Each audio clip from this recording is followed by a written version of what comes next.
Military Broadcast Radio, the station that's giving veterans a voice. Find us on the web at mbradio.us. This entire military is one cohesive, dedicated force. And the threats to our nations, they don't sleep. They're watching our every move. Iran, Russia, China, North Korea, ISIS, Al-Qaeda. They may be watching this right now. Our military should not be mistaken for a cable news gabfest show. We don't care what you look like.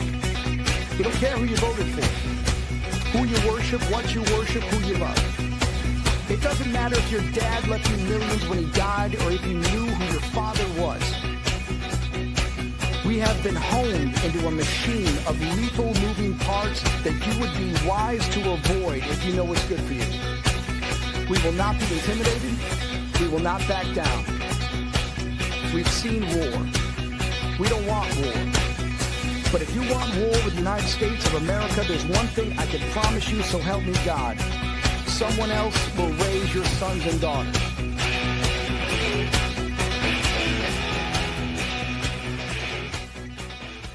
Opinions expressed in this program are those of the speakers and do not necessarily reflect the views or positions of any entities. Turnbuckles and Stogies. Yo, what is up? What is up? Yo, happy Sunday. Another Sunday with your favorite hostess with the mostest. My dad, I'm doing a wrestling match. I looked at him and I said, hey, what part of Brooklyn are you in? We're not in Brooklyn, sir. We're in upstate New York in Dutchess County. I'm originally from Yonkers. Hung out in the farm. Wait a minute. I guess you guys don't know each other that well.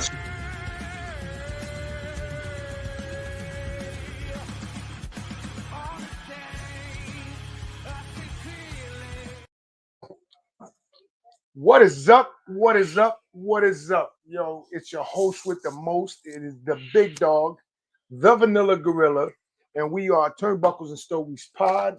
And you know where you can find us on all streaming networks all over. Roku, Amazon, iHeart, Apple, Radio, Apple, all of we're that. everywhere.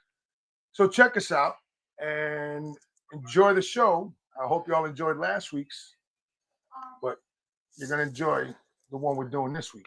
So, who do we have here, son? Well, we have a guest that we've wanted on that everybody's asked about, and people have told us we had to have him on. So I hit up Mr. Huber, and we were able to sit down. We're able to sit down with him today. And Wait, and who's Mr. Huber? it's Jon Huber. Whoa, that did not work right. You can go now. I can't talk. Jon Huber is the Wow, that owner did not come out. of Wow. And he took time out of his busy schedule today to do an interview with us. So let's go ahead and hit the interview of the week and put him up. The interview of the week is brought to you by Jersey Mike's, a sub above. And here he is, ladies and gentlemen. What is up? What is up? What is up, Mr. Huber? Cheers and happy Veterans Day. I have to say that intro gave me goosebumps, man. That was pretty badass intro for Vets Day. I appreciate that. That's awesome. Yes. Absolutely. And that's actually that's our normal intro actually every week, because we work with MB Radio, which is a veteran-owned station. Shout out to My all dad- the vets, man. Appreciate everybody's my- service. 100%. My dad was a veteran. My brother was a veteran. My grandpa, my uncle, my cousins, my nephews. Nice. So shout Thanks out to all everybody. for the service. Take our Appreciate hats off. each and every one. 100%. Yes, And without you guys keeping us safe, we would not be able to do this. absolutely. That's exactly right. So let's get into it. So our first question to everybody is, You're just jumping right How into long- it. You're just like right boom. Go. All right, I'm ready. well, listen, he likes to jump right into it. I mean, we His can sit first here and talk question. a lot. No. You're good. You're good, man. I'm just busting. That's all. No, You're good. hey, listen, we have no filters. You had to see the way I like Pastor- that. I just thought we'd get on here and have a conversation. So I'm all about it. Absolutely. I'm ready Absolutely, whenever we you can. guys are. Absolutely. So tell us a little bit about Crown Heads, how long you've been smoking, and how did you get into the phenomenal cigars that you produce? So Crowned Heads was officially announced February of 11. We made the announcement that Mike Conder, my former business partner, and I were going to start this company, and it was going to be called Crowned Heads. And then from there, we basically that spring, summer, we took off, went to Central America, took a lot of meetings with the different factories to figure out who's going to make the cigars. So at that point, it was just an idea of a company. And then we started shipping our first products November the 8th or the 9th, as my memory recalls, of 2011. And that was 4 Kicks. And we've been doing it ever since. So, you know, I got my undergrad degree at the University of CAO, basically, which was a great company that I was privileged to work for. Dear man, rest in peace, John Osgoner, gave me my first break into the industry back in '96. Worked there until 2010, December of 2010. CAO moved to Richmond, Virginia, under General Cigar. And shortly thereafter, Mike and I formulated Crown Heads. And so I've been doing premium cigars for more than half my life now. So I couldn't do anything else. Don't know how to do anything else. So that's the Reader's Digest condensed version of it. Well, that's good. And I like the 4 Kicks, by the way. We had them. Had them a few different We've times. had them a few different times. And I've always said, man, whoever did this did a great job on it. And, you know, what's interesting about that is, like, when we finally made the decision that we were going to start the journey with Ernesto Perez Carrillo at his factory, at that time, Ernie wasn't doing contract brands for anybody. He had just started EPC Cigar Company in 2009, and he was only making his own brands. And so it was kind of a long shot that he would even say yes to the proposition, but he did. But he also did it with, like, kind of a caveat. Excuse me, I gotta hit the decline on this one. Sorry. He said basically, and this is exactly what I wanted to hear. He says, listen, he goes, we'll do this together, but I'm not going to sell you a car off the lot, but I will teach you how to build the car if you come down here. And then if it works, congratulations. If it doesn't work, it's still on you. And that's really what I wanted to do. So I kind of say I got my grad degree working with Ernesto. He taught me a lot of things, business. That had and to be an otherwise. interesting process with him for sure.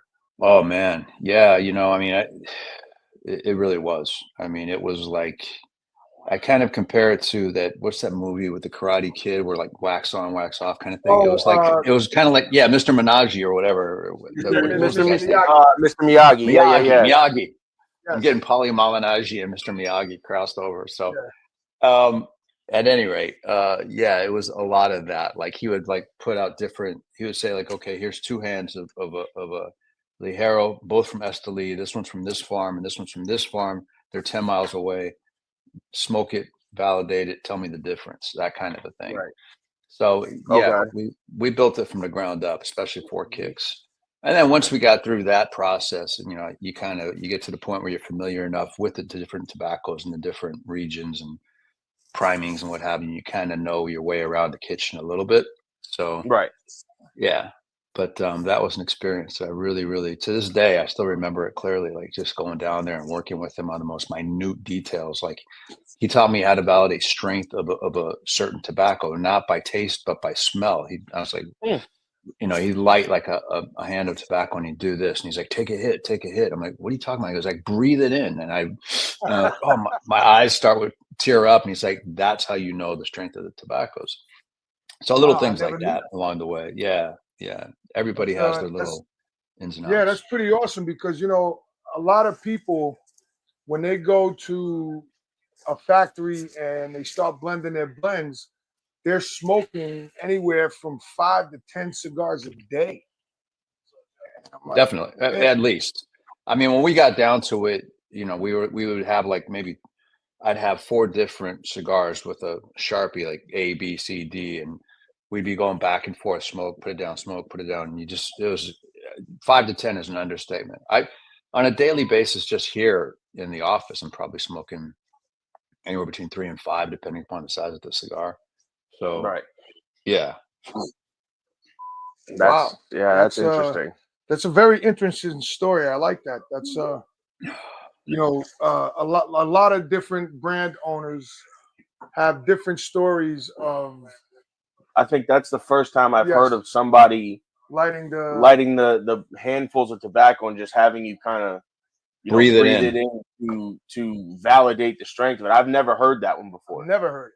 I hadn't done it before either, and that was not my first time in a factory. Obviously, I mean, I visited factories when I was with CAO, but that was the first time somebody did that with me. There's been a lot of those little kind of episodes along the way. I remember like the first time I was at my father's cigars. Actually, the second time I was at my father's cigars, and we were going through different parts of the processing steps, and I noticed that all of in the aging room. If you go to most aging rooms, like you'll see a wheel of cigars, and they're usually like this. They're all like on, Well, I noticed that the Garcias had them all vertical, and I'm like, I asked Jaime, I said, why are these vertical? He says, well, if you think about it, the whole reason why they're here in this aging room is to get the moisture out, to dissipate the moisture. But if you have the cigar like this, gravity will pull the moisture down, and you'll end up with these cigars that will have uneven amount of moisture. Whereas here, they'll all go through the foot and they'll dissipate out the foot. Another little, I was like, yeah, that was pretty cool. That's smart. It is. That's really smart. That's my wife. She gets involved every now and then. She doesn't. It's not that she doesn't like cigars. She has asthma and she doesn't like cigars, but she pops in every now and then. No, that's interesting. You said you worked with CAO. Did you work with Mr. Rich Rodriguez? Rick. No, Rick Rodriguez came way after. I'm talking CAO back in. Started in 96 all the way to 2010. And then once General Cigar took it to Richmond, that's when you had the advent of Ricky Rodriguez. So I was like the ground floor. Okay. Because, we're good friends with Rick Rodriguez. I'm good friends with Michael Giannini. And, good guys. Mike got me on La Gloria Cubanas. And when I retired in April, I got a nice little chunk of change, and right. I went and bought every trunk show that Kevin had up in Danbury. Kevin Page? Yep, yes. Buttheads. Yeah. I know Kevin Page very well, actually. So I called him up. We went there, and I was going to Stu Leonard's, and then I said to him, we stopped there to get a cigar. And I called him. We didn't just get one the first time. Hold on, I called him back and I said, Kev, I'm on my way back. I want one of every trunk show that you have. Whatever ones I didn't get. Whatever ones I didn't get. So I come home and I have, and the actual humidors, and I come home and I bring them in, and my wife goes, what is that? I said, it's a figment of your imagination. There's nothing here. I'm just carrying an empty box. And she goes, 1, 2, 3, 4, 5, 6, 7. She goes 1, 2, 3, 4. Emmy Joe, to my daughter, you want some tattoos? Dad's buying. I said, go for it. I said, go for it. You got nothing. You can't come back from anything like that. It's like I'm surprised. No, you can't even argue it either. So you walked in with the evidence. That's right. You walked in with the evidence. Yep. So I'm really enjoying this cigar, the Broadway, and and I see me and Joey were talking the other day, and I didn't realize that your labels are kind of like rebranded. Oh yeah, we went through it. This past year has been a huge undertaking in terms of rebranding, about consolidating the portfolio, rebranding the portfolio, and actually getting rid of some of the stuff that we got rid of. We just really kind of hyper focused on the brands that were doing well and that had the potential to do very well, and then we took those and rebranded completely. Yeah, if you look at where we were last year compared to where we are this year, it's a completely different look. Yeah, I was going to say, so why did you want to rebrand was some of, and I asked this to all the manufacturers and distributors. So I guess what I'm saying is you rebranded because some of your cigars weren't moving fast enough, or you didn't like the way it was tasting or moving, or what? No. We 100% believed in the construction, the flavor, everything. The product was on point. However, it became apparent that we didn't have continuity at the retail level in the portfolio. In other words, you could walk into a given store and you could see Juarez next to Mil Diaz, next to La Imperiosa, next to, whatever. And you'd be like, okay, those are great, but Crown Heads does all of those. I had no idea. At one point, a few years ago, we started doing these shelf talkers underneath where it would say Crown Heads to try to alleviate that problem. And at one point, we started putting foot ribbons on, or foot rings on, and it said Crown Heads. Yeah. But it never really tied everything together. And it really dawned on me in, I think it was February of this past year. I think it was either 25 or 24, but we looked at our wall, so to speak, at Casa de Monte Cristo here in Nashville. We were in a sales meeting, and I looked at the wall objectively from a 30,000 square foot view, so to speak, and I was like, there's nothing tying these products together. And then it really became apparent that we needed to get proactive about rebranding. So, we did a lot of like the analytics of like what's moving, what's not moving. Let's kind of get rid of what's not working. Let's focus on what is, and then let's take everything and give it a look that will tie everything together, which was a very labor intensive process. It took the better part of like almost a year and a half. I mean, we spent like 2 months just on the hero logo and that CH with the crown, rendition after rendition after rendition, to finally figure out which one we liked. And then the next thing was like, okay, how do we, do this rebrand, but still pull elements of the existing brand so that there's not a lot of confusion. So on La Imperiosa, for instance, if you look at the side where the coins usually are, there's the crown. That's from the original Imperiosa. Mil Diaz, you have the M from the Mil Diaz. So it just took it took a lot of effort, a lot of time working with our designer in the Dominican Republic, a great man named Juan Carlos Fondier, who we were fortunate enough to meet at the trade show just by happenstance. And we'd been talking about doing this rebrand. And he said, hey, I could probably help you with that. And we looked at his portfolio. He's been working in the industry for like 20 years. And so that began the process. A lot of Zoom meetings, a lot of emails, a lot of PDF files, all that stuff. Right. Collectively, we made it happen. In fact, tomorrow will be the latest unveiling of our rebrand, which is Tennessee Waltz, which is something I was going to ask you about that. It's funny. I seen your video. I was going to ask you about that today too. Yeah. So, John, so tomorrow. Go ahead. No, you go. No, you go. It's your show, not mine. I was just going to tell you it's your show, but anyway. So Waltz is getting rebranded and expanded. So give you a little backstory of Waltz if you're not familiar. In 2014, one of the first things we did at my father's cigar factory in January of 14, that was a very productive meeting. Actually, we did the first Las Calaveras, we did Tennessee Waltz, and we did Jericho Hill. All of those came out of that first meeting in January. But Waltz was done as a one-size state exclusive for the state of Tennessee because at that time we were just getting going, but we had a really good support in our home state of Tennessee. So it was probably at that time 32 or 33 stores that were working with us. So we did the state exclusive one size 5.5 by 52, and it was only available in Tennessee.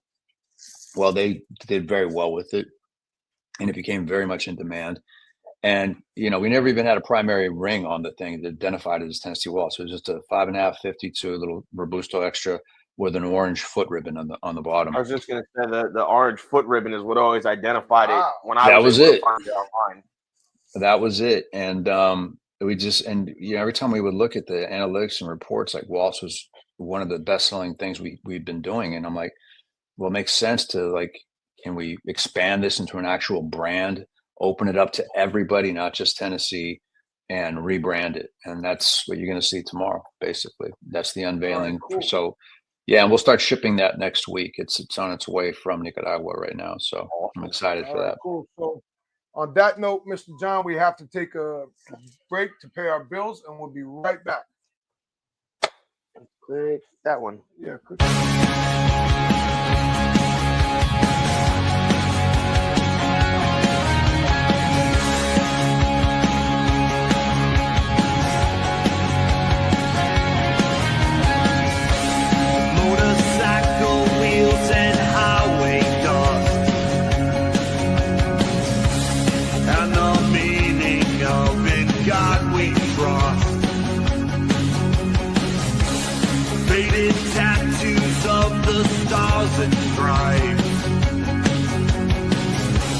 and the courage to stand and fight.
None of you know what you're doing. And we're back. Nobody listens. What's up? We're guys? back. So, we got, like you were just mentioning about Juarez and Jericho Hill and stuff like that. Right. How did you come up with like those specific names for those cigars? Because I've had the opportunity to smoke the newer Jericho Hill stuff and then some of the older stuff that I've been able to pick up over the years. And the Juarez, I've smoked, I believe, a little bit of all of them, I think, except for, I think, the little, like, 60 ring I think you guys did. Oh, we did the little, in the sampler pack, it was Ferdinand, little 4x58. Yeah, that was, and then, I didn't have the opportunity to smoke that, but that LE was bulldozer. Absolutely, that was delicious. Yeah, that box press. I smoked almost a whole box of those. I was actually unique because it wasn't just the Vitola that changed, but we did throw a little San Andreas Mexican in the filler. Just because when we tried it without that, it lost a lot because of the big ring gauge. When Right. we added that in, it gave it just enough little oomph to substantiate that 58 ring gauge. And I like the box press because it makes it easier to smoke. I'm not a big ring gauge guy usually, so Right. that's kind of pushing the boundaries for me. A 58. No, that box press kind of hit right on the money for that cigar itself. Yeah, I'm working on a reissue of that for 26. Okay. A version of that bulldozer. Right. Something similar.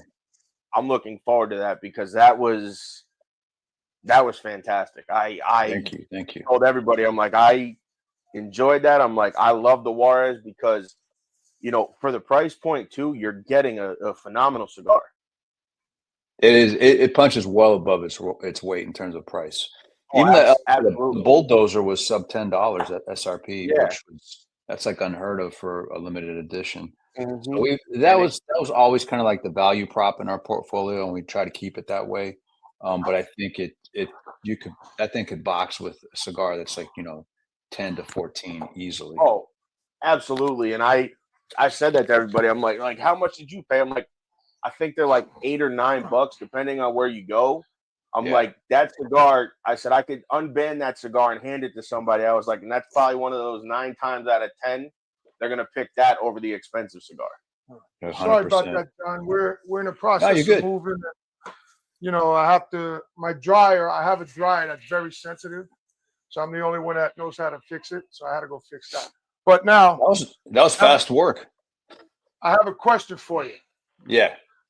Your Las Calaveras, the Juarez and all that. We were just talking about that. Well, I wasn't here and I didn't hear, but I never knew that you are the person that made those. See, there you go. That's why we rebranded, to try to tie everything together to the Crowns family. But yeah, all the limited edition stuff stays unrebranded. So Las Calaveras will remain the same, but like the core brands, with the exception of Juarez, are all going to be rebranded going forward. So you'll see Waltz rebranded. Tomorrow will be the unveiling, and then soon thereafter, we're going to show you the rebranding of Jericho Hill. Jericho Hill, for me, is like one of the most underrated cigars in our portfolio. When we blended it with it's fantastic. When we blended that thing with the Garcias in 14 in January, that is an awesome cigar. Go ahead. It is. No, and it just doesn't get enough attention. Correct. It doesn't. It's one of those, like, in my opinion, like the Juarez that, sometimes I feel people just overlook. Mm-hmm. Agreed. And when I approached the Garcias about making that in January of 14, my inspiration to Jaime was, I said, do you have San Andreas tobacco? And he's like, oh yeah, we got, he showed me all the pilons that they have. I said, okay, I've got an idea. He's like, what do you want to do? I said, I want to make the poor man's Padron anniversary. And he just smiled. He's like, okay. And so that's why that cigar was box pressed. That's why that was the profile we were kind of going after. And ironically, about, I don't know, in the first 3 months after we released it, I read one of the online reviews and some guy actually drew the comparison. This tastes a lot like a Padron Anniversario. And I was like, you hit it. You got it right. So to this day, that cigar, I think, is one of the best things in our portfolio, but it just hasn't gotten the attention it deserves. So with this rebrand, hopefully it'll draw some eyes in the humidor to get people to encourage trial back to Jericho. The Jericho Hill, when you walk in, and Joey will tell you, when you walk in, Jericho Hill is like a cigar that's kind of like buried in the corner or buried in, it's with all your other stuff, right. But it's kind of like, you might have Juarez, you might have Mil Diaz, La Imperiosa, a couple boxes of Jericho Hill, and then Las Calaveras, and then this one and that, and it's like it almost gets lost in the shuffle. So I tell 100%. people, because they say, you're smoking a $5 cigar. And I say, okay, so here's what I want to do to you. I said, the next time I see you, I'm going to have 4 cigars. None of them are going to have labels. And I want you to tell me which one is a Jericho Hill cigar. The next time I seen him, I actually bought a Padron And I took the label off, and I remembered which one it was. And I said to him, smoke these 4 while we're sitting here, because we're going to be here for hours. And let me know what you smoke. What was the first one he smoked was the Patron. Talked about, oh, man, this is really good. And da-da-da-da. He goes, this got to be a Padron. And I'm like, eh. He's like, what do you mean? I'm like, bro, you just smoked this. And I showed him a label. He goes, no way. And I went in my humidor and I took it out and I said, look. And he goes, bro. I said, listen, any smoker can tell you when they see the label. But if you take a smoker and take a label off and just hand them the cigar, they're going to sit there like dumbfounded. Like, what is this? They don't put that out. And then when you show them it's the same exact one that they're smoking, they're like, oh my God. I'm like, yeah. I said, bro, it's like when, Coca-Cola used to do the Pepsi challenge. Yes. Mm-hmm. Yeah, when exactly. They cover it up, and then they used to say, which one is Coke? Or which one is the Pepsi? Or which one you like better? And everybody picks Pepsi, and they're like, oh, the Pepsi challenge. Yeah, I remember that. Yeah, so that's basically, and I tell people, the cigar world basically does what all the other companies in the industries of food, restaurant, whatever, they do the same thing, but it's done in a different way. Right. 100%.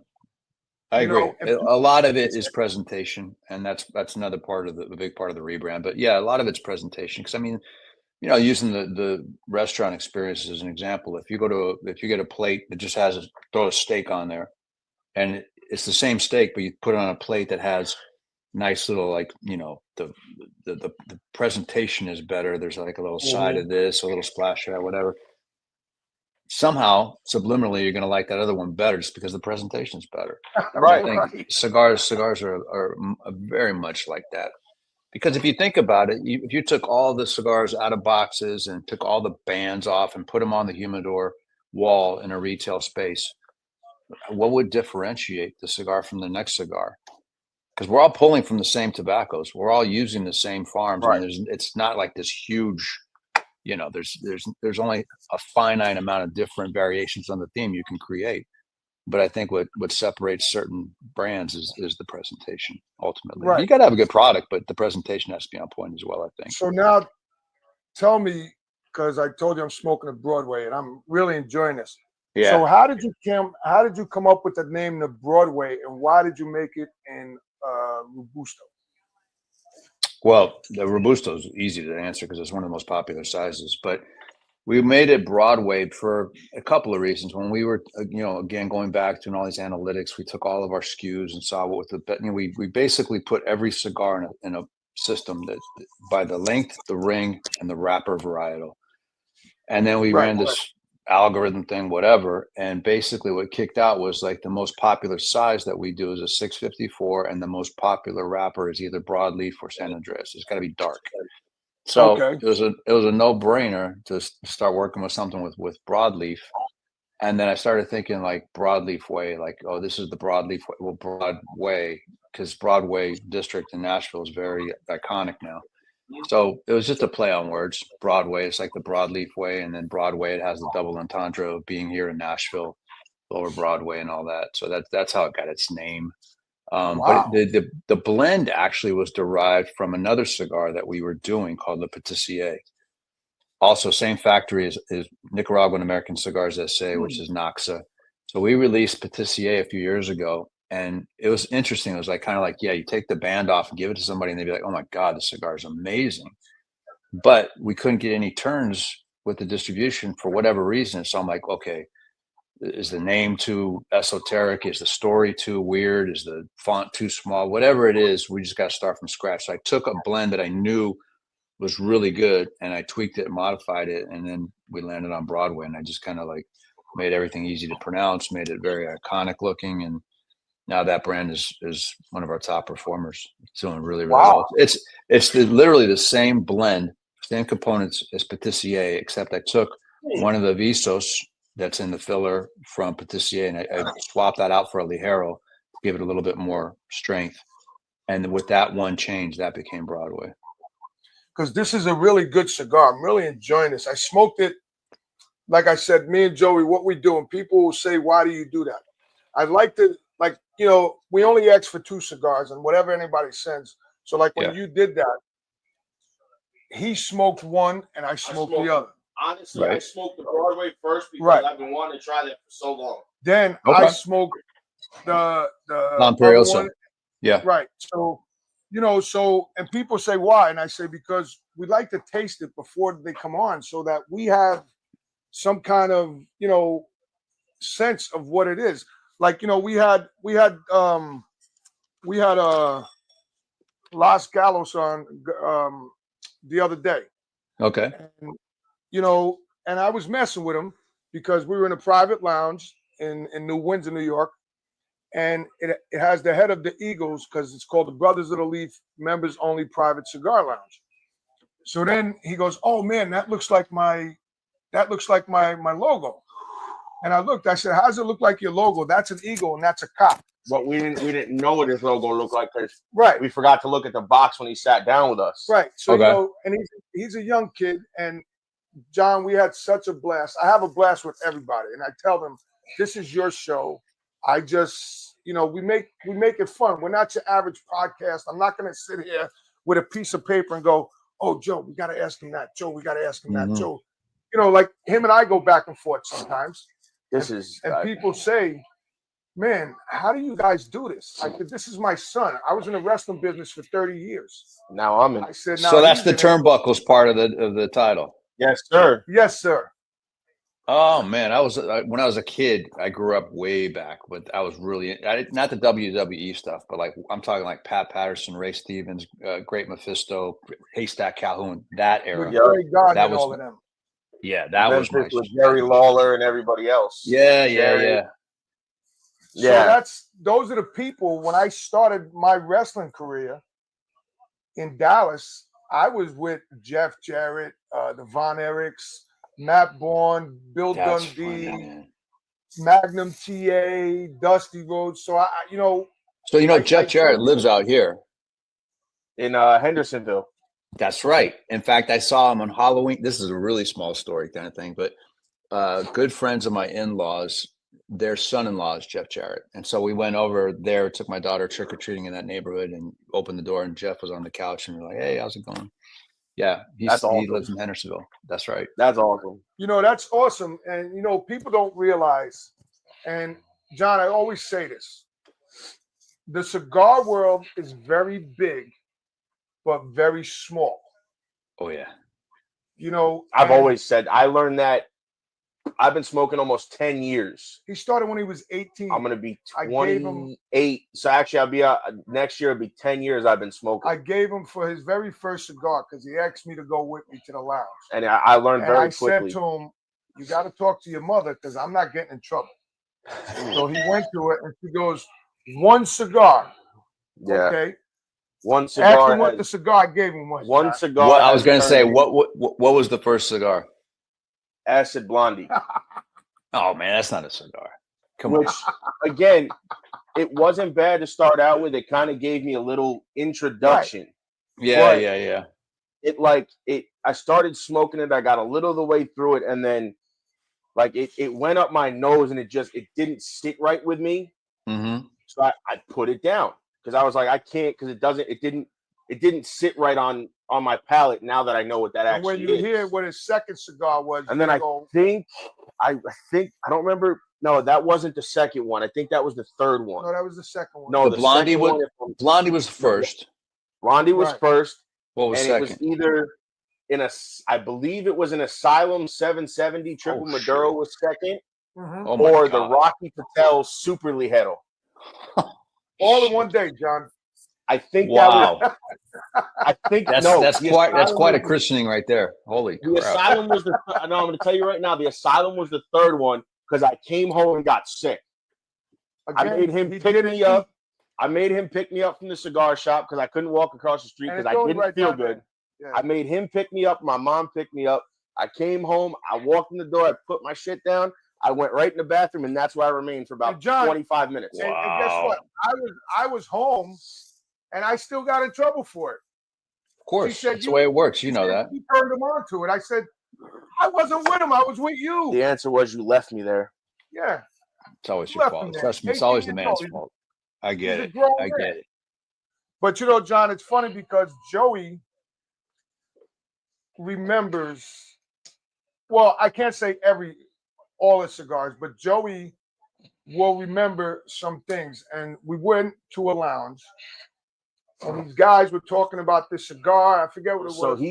They were just talking and talking and talking and talking. He launched in 11. Yep. I started smoking in 16 when I turned 18. So your company would have only been like 5 years old when I started smoking. So he was he was listening to the people, and I'm sitting there and I'm like, be quiet, don't say a word.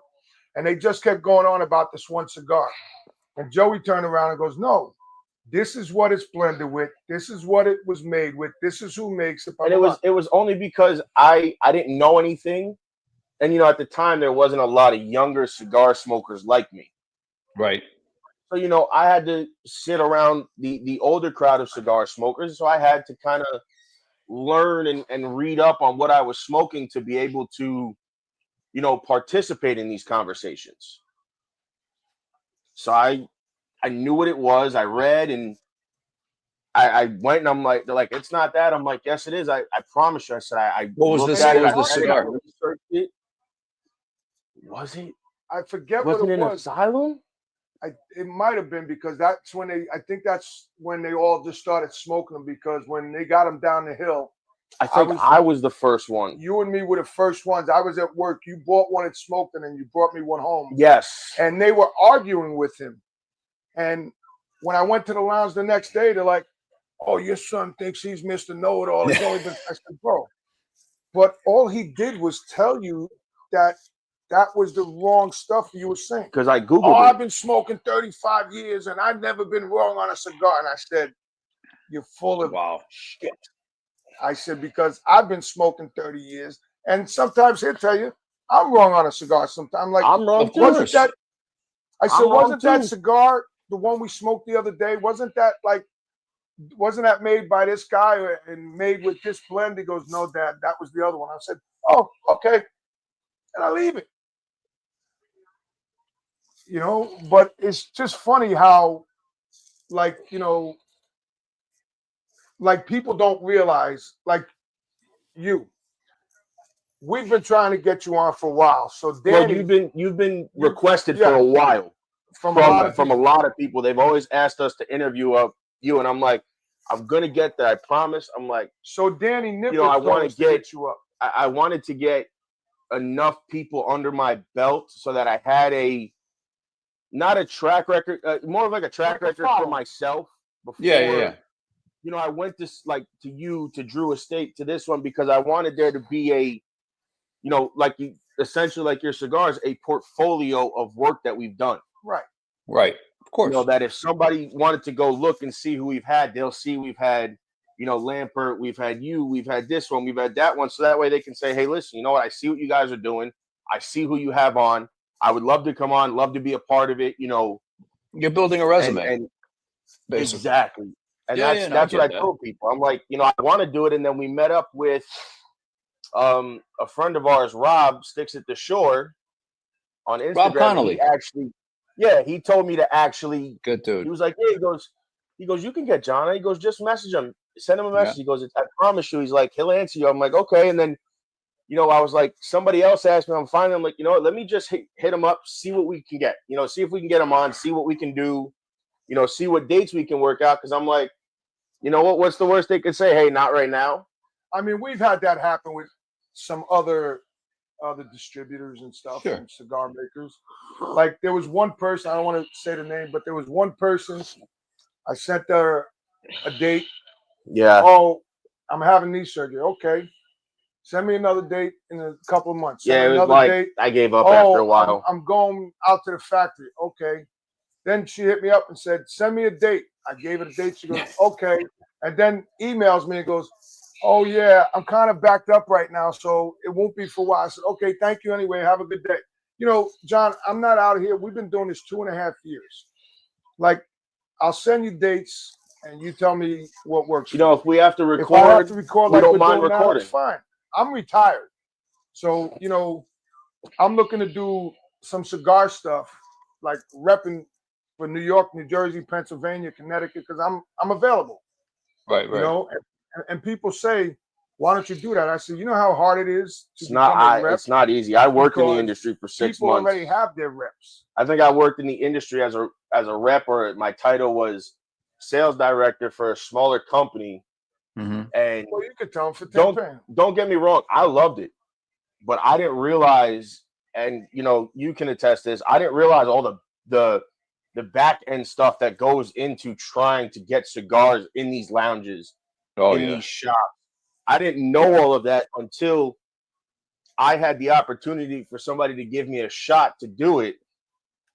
And then it was like, I did it, and I'm like, all right, everybody's like, oh, it's got to be easy. I'm like, yeah, no. And you know, John, I'm like, it's not as easy as you think. I said, you know, if you have a brand behind you, you know, that you're working with, like you, like Hoya, Drew Estate, Padron, Fuente, I said, it's a little easier because there's a name and a portfolio behind it. Right. I said, but if you're working for a smaller company, it's a lot harder to try to get your stuff in these shops. And a lot of shops don't like unbanded cigars. Listen, it's hard for us, and we've been doing it for a little bit. I mean, Right.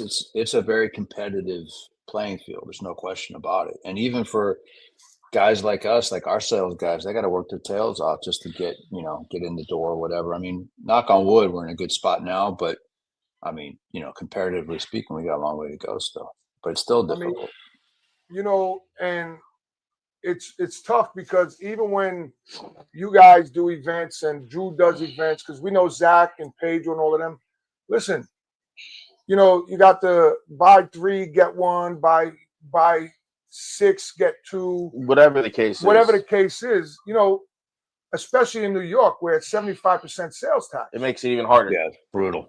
You know, even to put you in a shop, you know, we went when he was working for another company. We went to this one shop and nobody could get in there. The reason we got in there because when I used to live in Yonkers, I used to frequent the shop.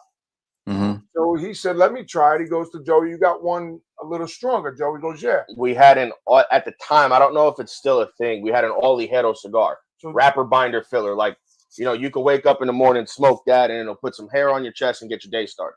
So, right. You know, Joey, which was right up my alley because it was something that somebody had ordered, didn't want.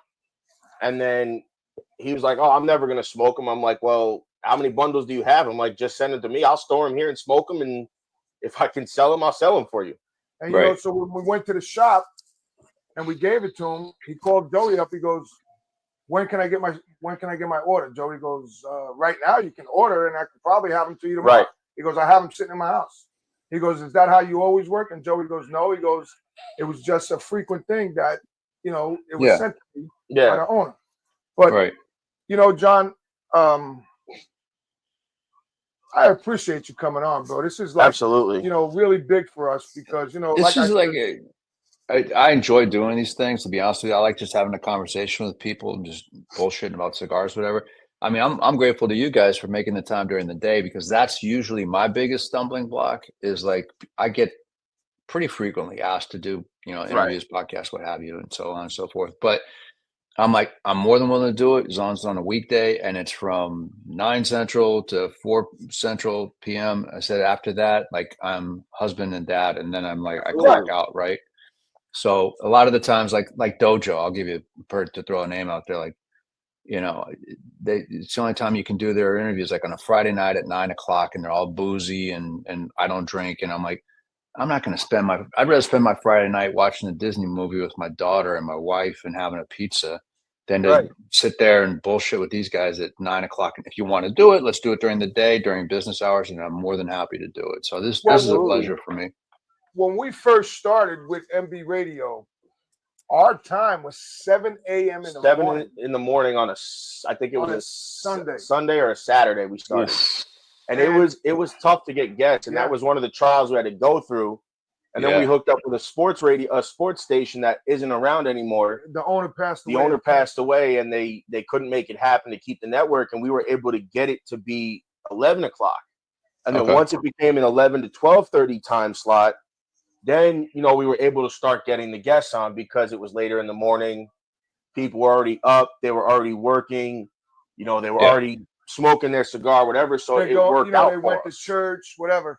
But guys, so this is I Mr. mean- Huber's Broadway. Y'all know I never smoked this far down, but this is not because it's here. But John, I am going to enjoy this. I love cigar. that cigar. So, John, tell us where people can find your cigars in the New York, New Jersey area, if you can, or how they can order from you, and the prices of like a 5-pack, a bundle, a box, or So whatever. the reality is we don't ship directly to consumer. We're prohibited. We're our own wholesale distributor. So you got to go to your brick and mortar, support brick and mortar. I'm a big proponent of that.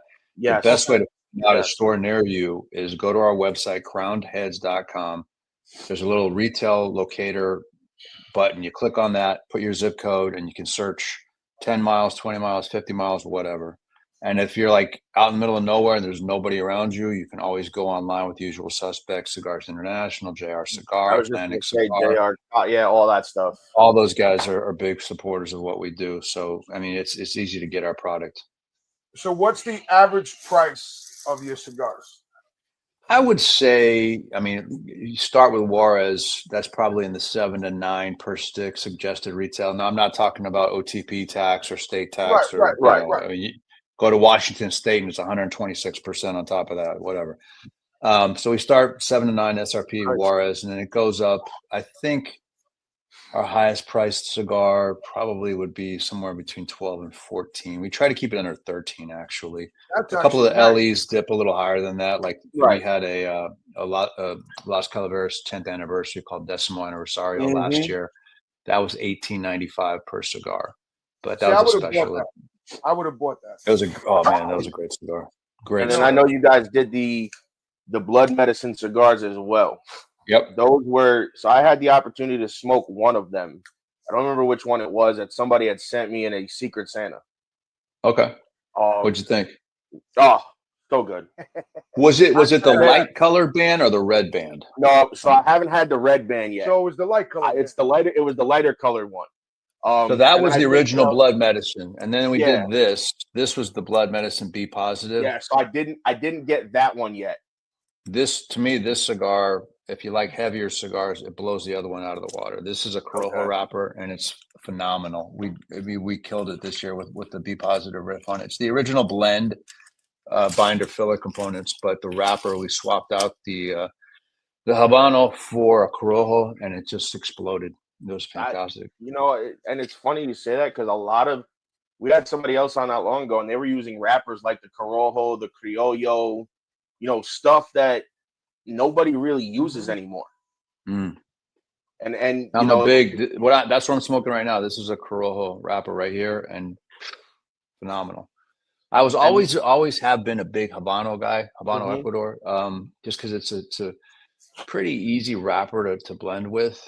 But once I started getting into like the Corojos, I was like, okay, this is a little bit more interesting for me. And we did a release back in 15-16 with my father called Las Mareas, and it came out, and that was a Corojo wrapper grown in Namanji, which is a region of Nicaragua, with the Garcia. So basically, we come out with this cigar in like 2015, 2016. All the tobaccos are grown by the Garcias, by Pepin. He's got Namanji Corojo, he's got Nicaraguan binders, fillers. I mean, so I'm thinking this cigar is going to go off, and it just never caught traction. And that's the one that you just said you found a bunch of like bundles of. That's right. I was okay. I saw that. Yeah, he was so telling So now that was from 2019. They still had like 5,000, 5,500 of the little 4.5 by 48s left. And so we did an exclusive with 2 different retailers. One was in Ohio, Creekside Cigar Company. The other one was right here in Nashville, which was Smokers Abbey and Gallatin. Creekside sold out their 2,500 cigars in literally like three hours. They were gone. Wow. They just flew. And then Abbey, it took them like about a week, but they sold them out too. But that cigar is so good. Like Corojo wrapper, really good stuff. So now, when you find things that, and I'm going to say you probably forgot about, when you go through the warehouse and you find them, do you try to relabel it, or do you try to do like you just did and just No, I would never relabel something and call it something it's not, and neither would the Garcias. Because like one of the options I had on the table, because I found out that they had all these cigars still in the aging room. They go, "Hey, do you want to get rid of them? You want to do something with them?" And a retailer contacted me and said, "Hey, can we take those and then rebrand it?" And I'm like, "No, I don't want to do that." And the Garcias will only do what it is. So I've got to call it Las Mareas. I'm like, oh, okay, so they passed. So that's what we did. With Creekside and Abbey, we just relabeled it as Las Mareas Fetchet 2019, which is Harvest of 2019, and sold it for what it is. And we're always very authentic, very transparent. I would never rebrand something and call it something that it wasn't. I just don't think that's kosher. Not with see, me. I like that because, and we had another guy on here. I'm really, by the way, Yeah. this La Imperiosa, I've smoked the original, as I call it, the original label. Yeah. And, even the blend it still seems the same, which It is.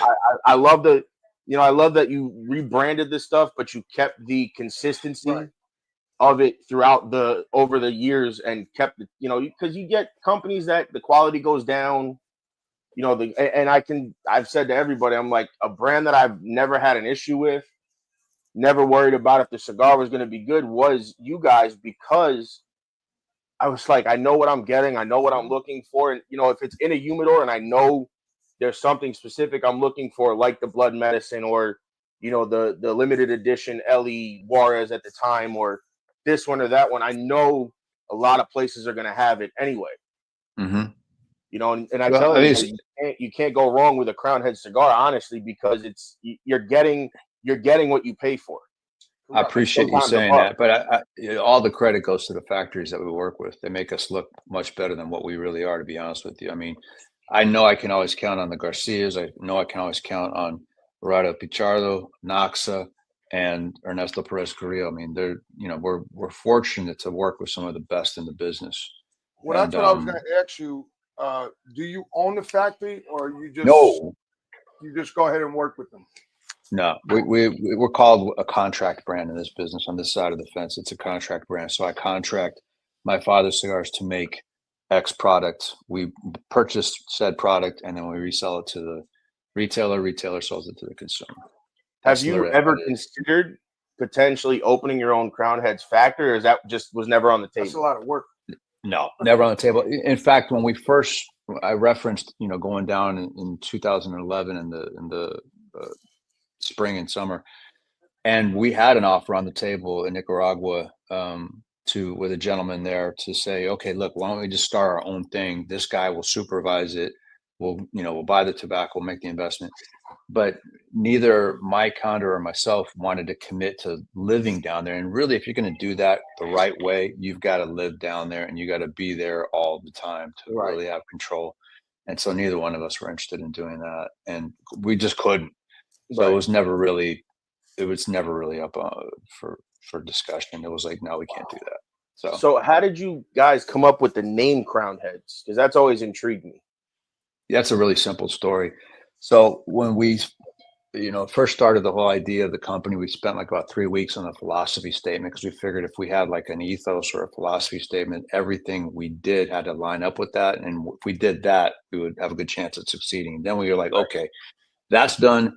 We need a name. So I was working from home at the time, and I would like text different names to Mike, and some names he would like and I didn't, and vice versa. And then we would agree on a name, and we'd send it to the trademark attorney, and they'd be like, no, you can't do that because of this, whatever. So I have a notebook to this day of names that I had written all these different company names down. And then one day I was watching The Wizard of Oz, and it's like one of my favorite movies to go back and watch. And in the beginning of that movie, before it goes into the full color section of the movie, Dorothy walks to Professor Marvel, the guy the fortune teller guy, whatever.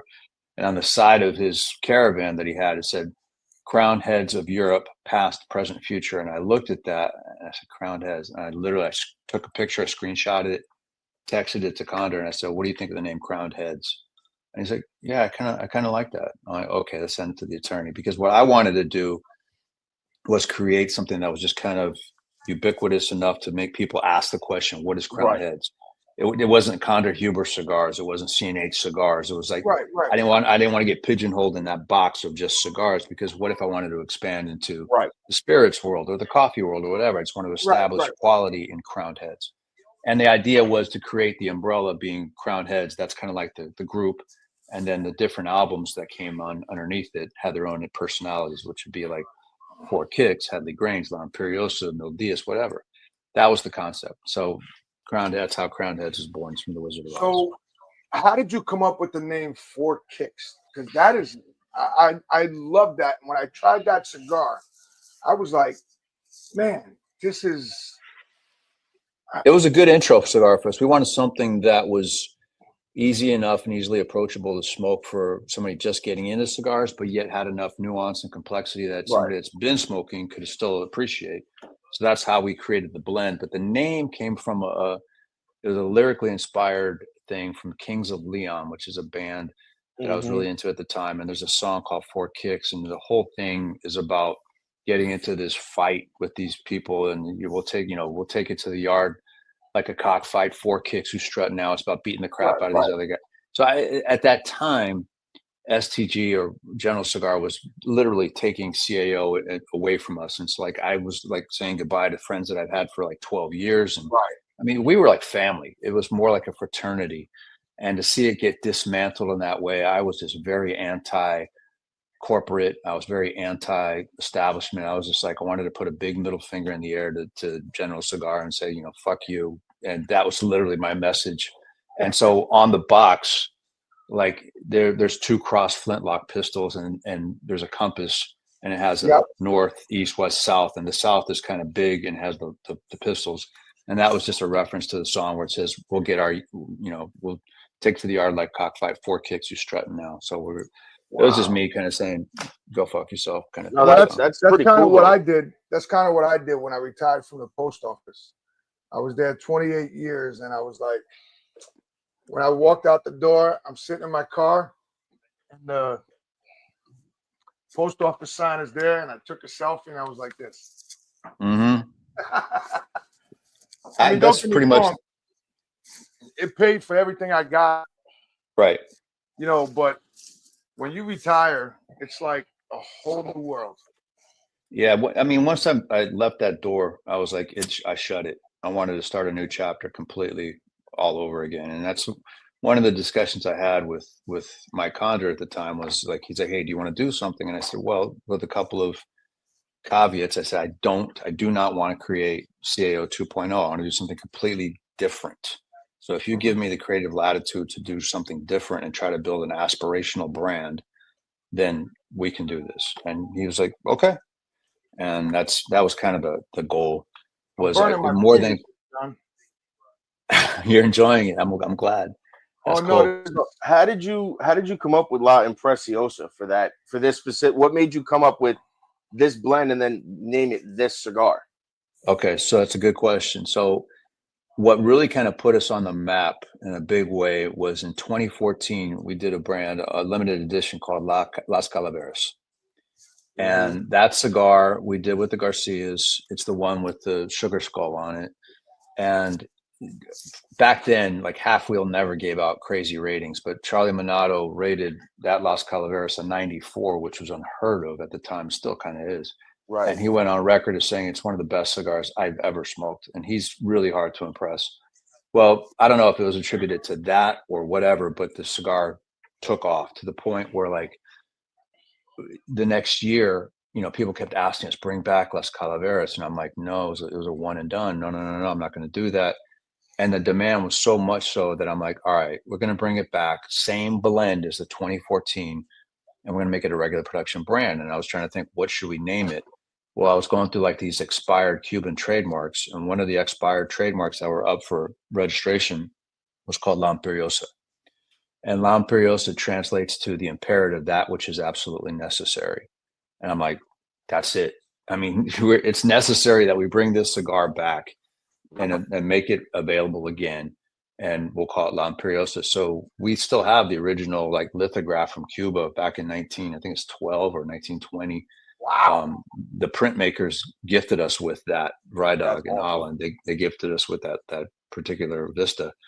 So we used that artwork as a big inspiration for the original Vista for La Imperiosa. So it just means the imperative, that which is necessary, but it's the same blend as the 2014 Las Calaveras. It's Habano Escudo wrapper, Nicaraguan binder filler, still made at the Garcias.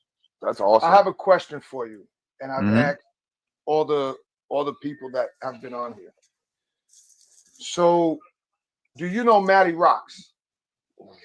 Yeah, Drew Estate guy, crazy. Yeah.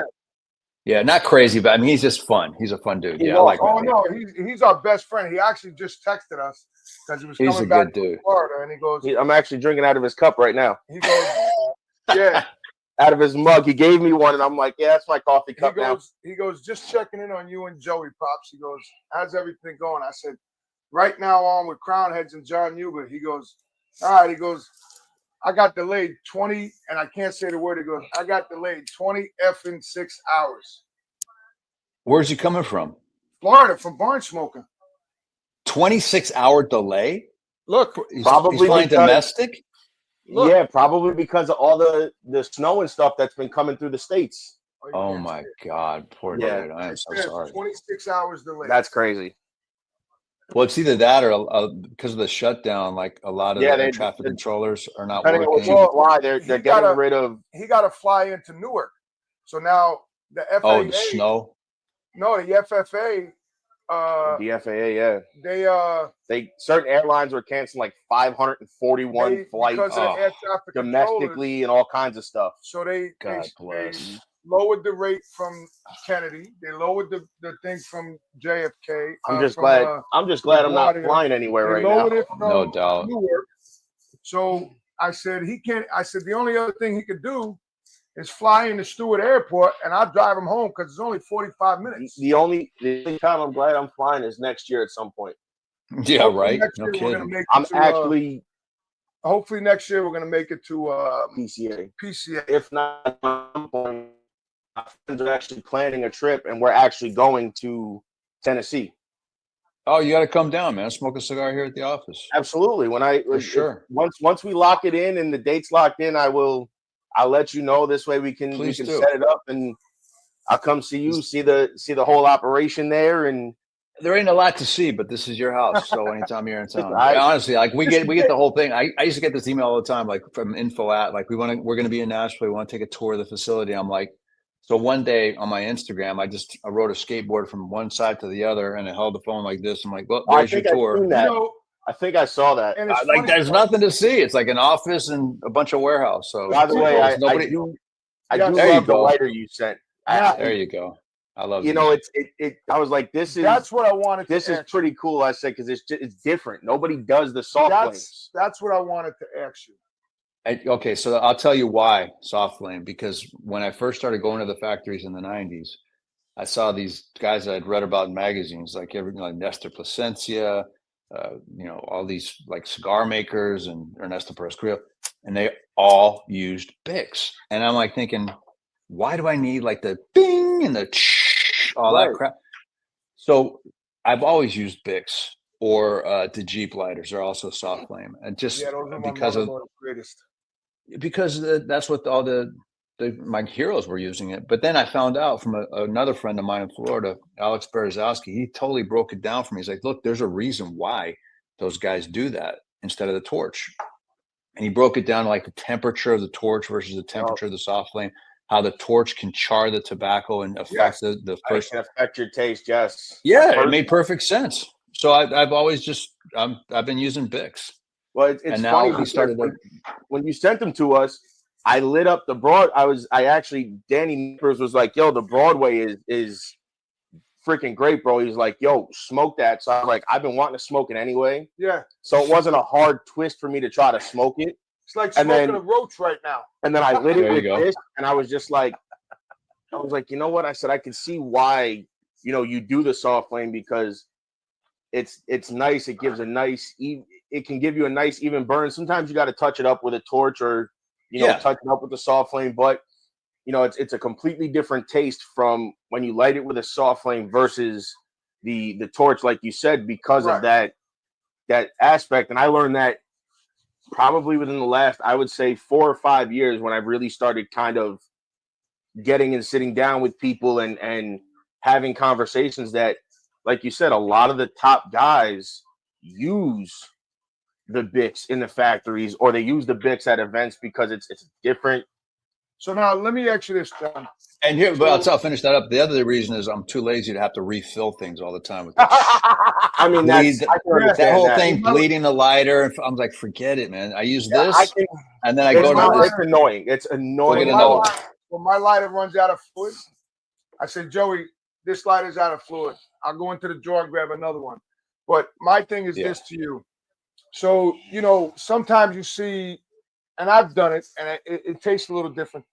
So sometimes you see cigar smokers light the cedar and smoke it with that. Cedar What do you spills, think about that? I think it's kind of an affectation. It's kind of like, oh, look at me, I'm a connoisseur because I'm using a cedar spill. I always just like, that's whatever, dude. I've never, you know, that's not my thing. I don't have the patience. I tried it, and it didn't really. You know what it do is? Anything. Because you get some of the cedar that doesn't burn right. Like you light it and then it goes out as soon as you light it. You need like a stack, like 4 or 5 pieces thick, broken in half. I'm like, sometimes I'll do it, and then sometimes I'm like, I can't be bothered. I'll grab the guys that do that are kind of posturing a little bit, and they're the same guys that are going to smoke a cigar. You give it to them, they'll be like, yeah, it was good, but it needs a little age. It'll be better with some age. That's like the fallback to like show that you really don't know what the fuck you're talking about, because everything is going to be better with some age. Right. You know what I mean? So tell me something I don't know already, you know? Right. So those are usually the same guy that uses a cedar spill. Like, oh yeah, it'll get better with age. So now, speaking of age on the cigars, what is your aging process like before the cigars even hit the market? I leave that up to the factory. I'm like, I want quality from when I don't want to have somebody buy a box and go, I'm going to sit on it for 6 months or 6 weeks or 6 days. It's got to be ready to smoke right off the truck. That's my opinion. So I that's the directive we give to the factory. The factory delivers the product. So typically, you know, broadly, it's going to take a little bit longer to age at the factory level than some other wrappers. But yeah, we never rush anything. And I think, you know, I depend on the Jaime Garcias of the world to tell me when this is ready, and then you'll ship it. So I'm not going to tell them. That's definitely a good person to listen to for sure. Hell yeah. Because his cigars are I like good. that because, you know, like I was in a lounge and Joey was with me, and this guy bought a cigar. You know how some of the cigars say age 15 years, 20 years.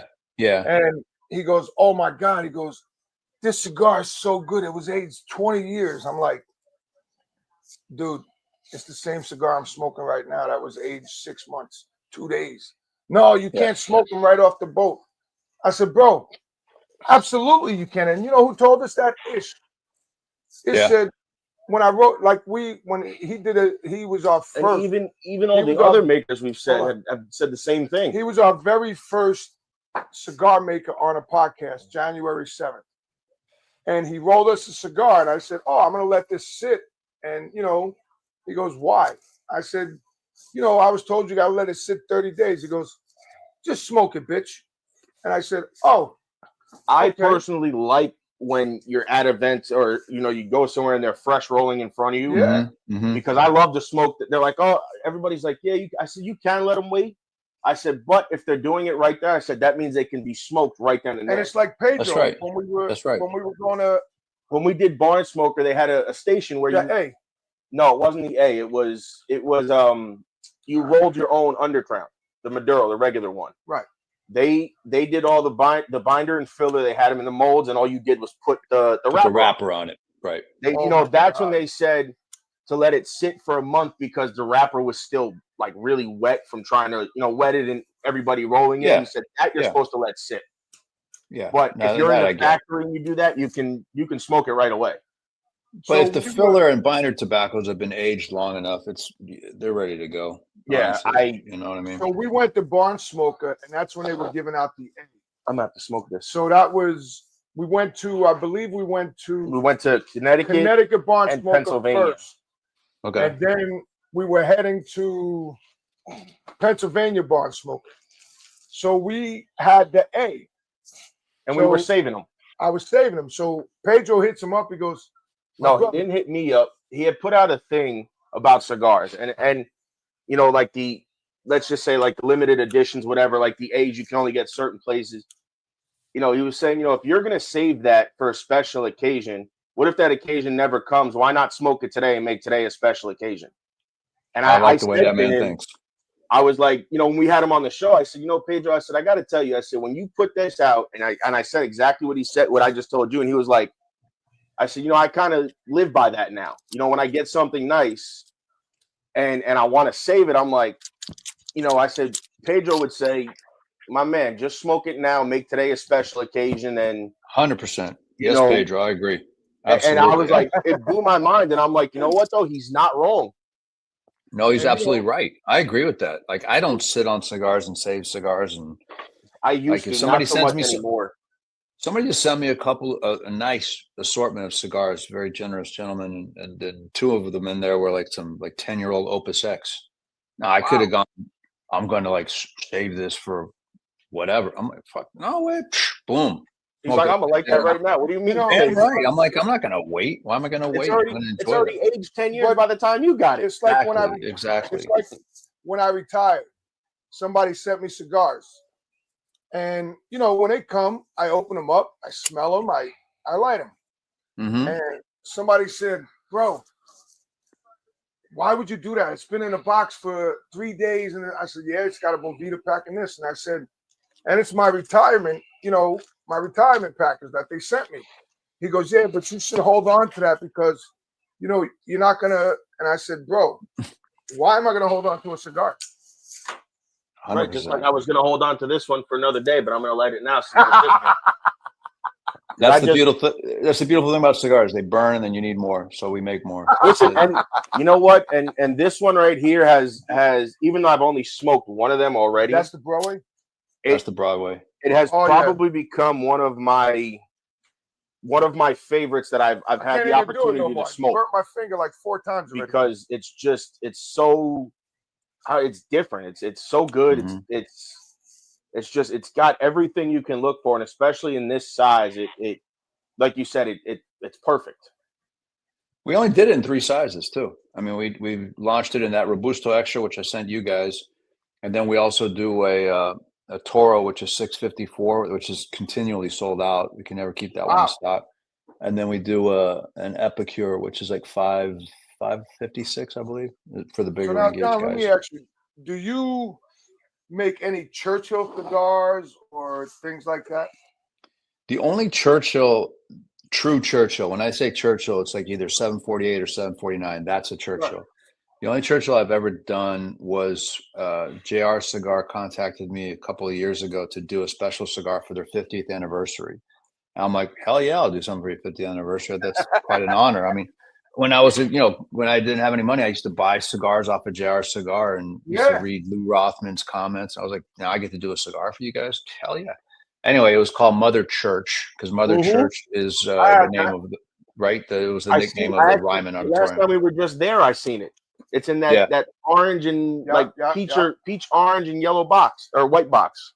That's right. So we did Mother Church, and then it did so well. We did a reissue of it, and now, not to shamelessly plug, but I'm working on another version of Mother Church, the original, plus a Maduro version of it for like March, April of 26 for those guys. So it's funny because, and I'm sure you can attest to this. So when I first started going to North Carolina, when my mom moved down there after we sold our house in Texas, somebody said, "Yo, have you ever been to J&R's?" And I said, "Nah, I never been there." Because, I'm a brick and mortar guy, like you said. I go to like mom and pop shops, whatever. Yep. So I went to J&R's and I was just looking around, and that's back when they had the Playboy cigars, and they were buying pallets of before General took over and Monte Cristo. And that's when they had all these big pallets and stuff. So then I'm standing at the counter and I look and I see a cigar, and it said, just like Arturo Fuente, whatever, just like that. And I'm like, yeah, the alternatives. Yeah. John, I swear, every time I went there, I became friends with the managers. And if I was going to see my mother, I'd call him. If I left on a Friday night, I'd call him up on Friday and I'd be like, yo, it's Big Dog. I said, I'm coming down. I should be there by 10 o'clock in the morning. I just got to go say hi to my mom. Can you save my stuff for me? Put it away. Bro, I would go in there. They would have packages waiting for me. And somebody said, can I help you? I said, all of those belong to me. And he goes, oh, we don't do that. And the manager goes, no, we do that. He goes, he came from New York, and this was his first place to stop. So, John, those alternative cigars, and this is where I tell people, I put a $5 cigar up against a $60 cigar. And they go, what do you mean? I said, take the labels off again. What are you going to know the difference? Well, the guy that founded JR was a gentleman named Lou Rothman, real character. And he had this famous saying that I remember. He said, do you know what the difference is between a $5 cigar and a $25 cigar? And his answer was $20.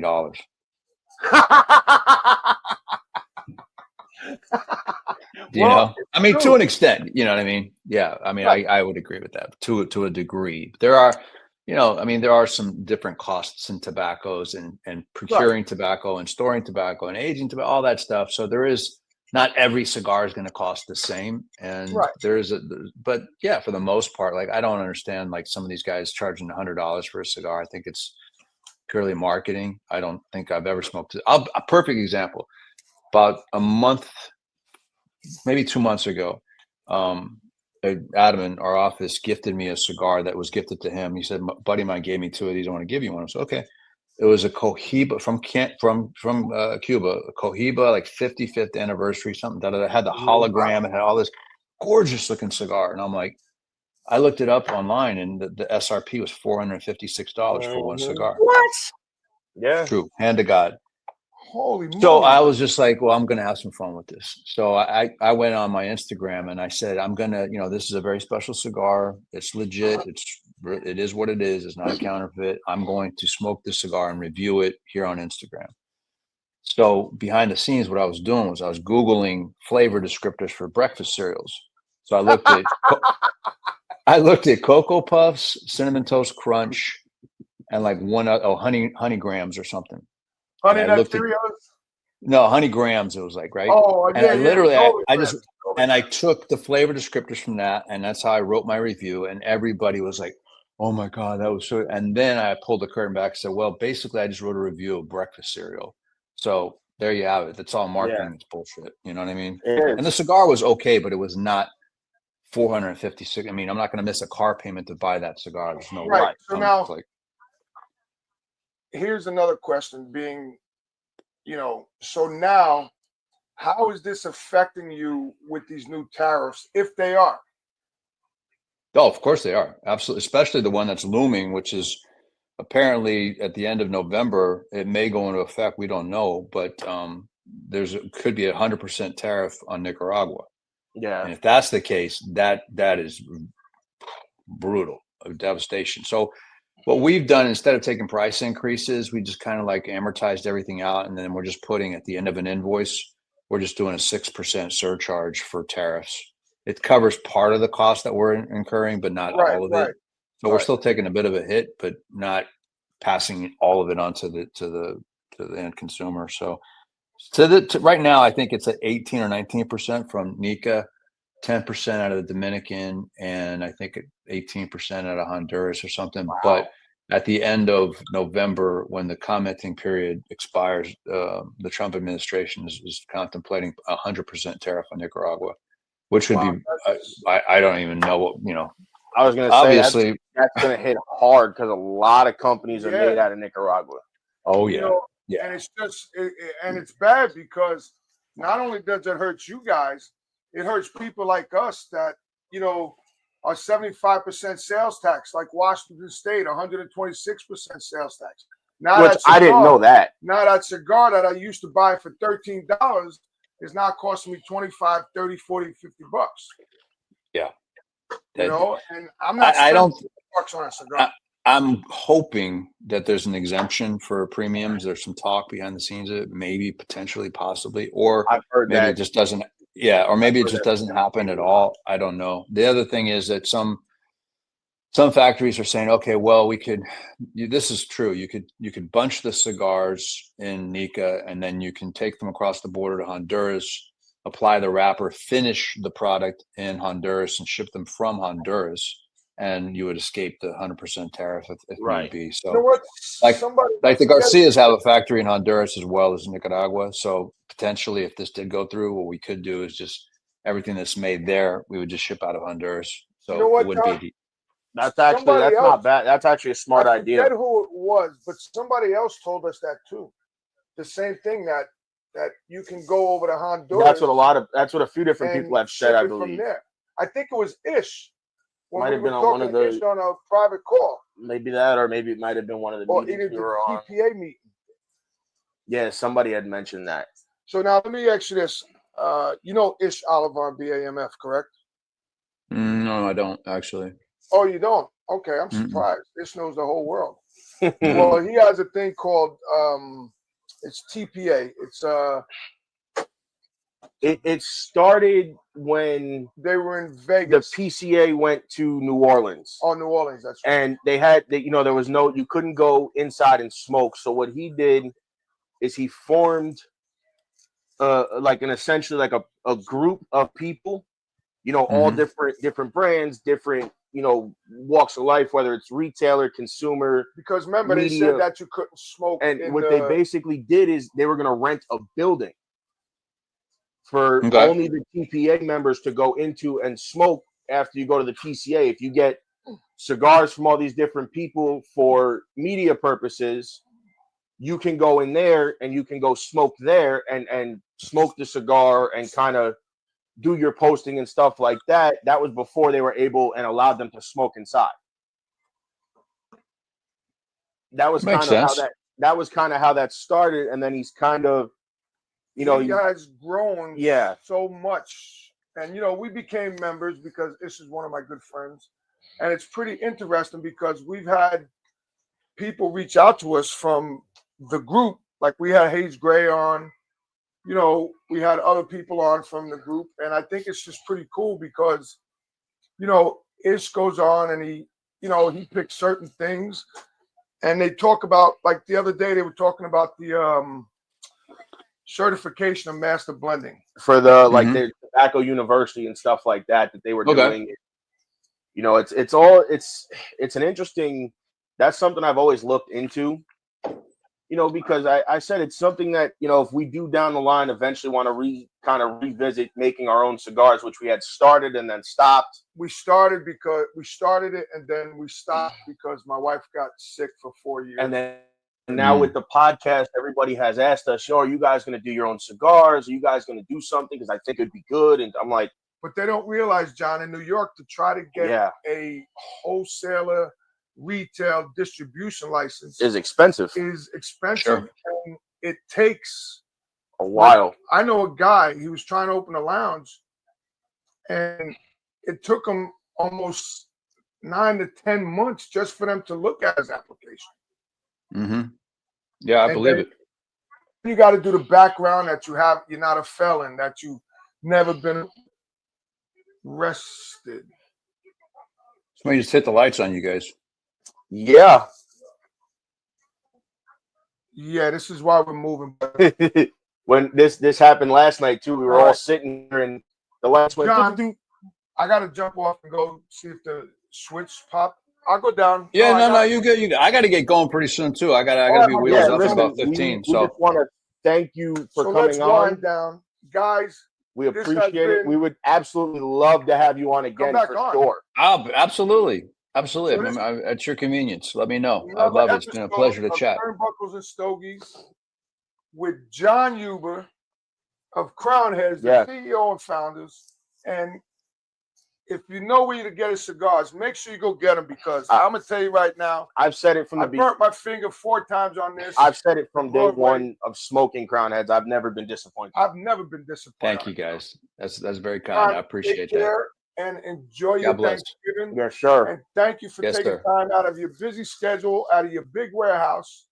Ain't that big.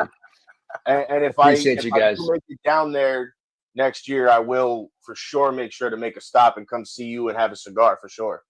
I would expect nothing else. I appreciate you guys. John, thank you for everything, Cheers. my brother. Have a good day. Likewise. Cheers. Happy Vets Day. See you, boys. Yes, you too. All Thank right, you. later. Bye. Later. Justice Jackson, they captured Herman Goring alive. Tell me about him. He's the face of the Nazis. I'm going to put Goring on trial. Ever escapes the hangman's noose. Very sure of yourself. No man has ever beaten me. Goring has to fall. You don't just have to win, you have to be flawless. You're walking into a trap. Knowing what we know now, would you still follow Adolf Hitler? Nuremberg, rated PG-13, now playing only in theaters. Ladies and gentlemen, thank you for tuning in to Military Broadcast Radio.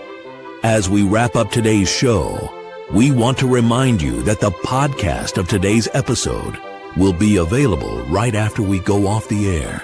So if you missed any part of the show or want to listen again, be sure to check it out. And remember, we're here to support and honor our veterans. Your stories and experiences matter, and we are committed to giving you a platform to share them. That's right. We're here to give our veterans a voice. So don't forget to catch the podcast and stay connected with us. Giving our veterans a voice.